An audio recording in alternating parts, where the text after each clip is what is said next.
สันเพิ่นมีซื้อเดียวบ่ทางเจ้าสาวนางสมภูนี่แม่นจะบ่โอ้ยผู้วันซื้อไหมทักอนาทันไม่ล่ะอันทีมงานดนตรีกระบอกชื่อหน้าชื่อตาปะใดหน้าตาชื่อยูบ่ชื่อซื้อ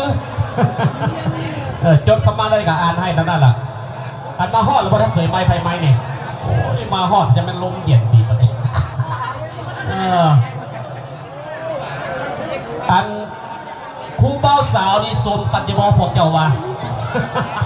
อันเคยกันล่อไพ่กันงามว่าจะนี่โอ้ยแล้วกิ่งทองใบหยกคนแบบนี้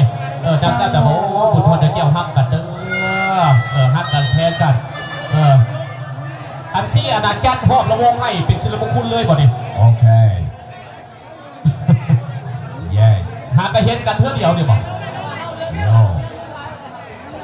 อันบรรดาเทพบรรดาจะเห็นอนาเจ้าเบาหอมแก้มเจ้าสาวจะบ่โอเคอันเคยหอมกันจะบ่เลยโอเคเอาถือว่าแสดงความฮักความจริงใจทั้งอนาคู่เบาสาวก็คืออนาฝ่ายซ้ายและกับฝ่ายยิงเพราะว่าแสดงความฮักความจริงใจให้บรรดาเขตบรรดาท่านอันดับปกครองปัจจตั้งเพื่อมิตรสหายหักเพลงให้ได้วูด้วยเห็น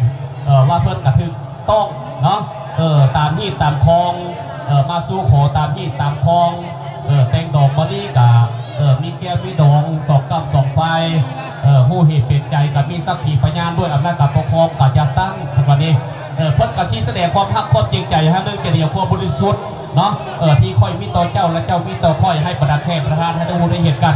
นับด้วยเทิง3เอาเลยเทิงเขยหอมแก้มผู้โอเคเอาเลยบอกหอมเลยบอกโอเคอันนับด้วยเทิง3ก็เด้อภายหลังนับด้วยเทิง3แล้วหอมเลยเฮ้ยก็ได้อันโคซกอาจจะเป็นใบยาวเพราะกับปัดใดสิเดียวหอมเนาะเอานับกันเด้อนับกันเด้อบรรดาแขกประธานเด้อครับแพงเด้อเอา1 2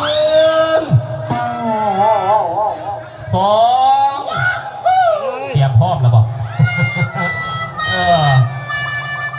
อันมือกล้องกับเตรียมพร้อมกันนะเด้อ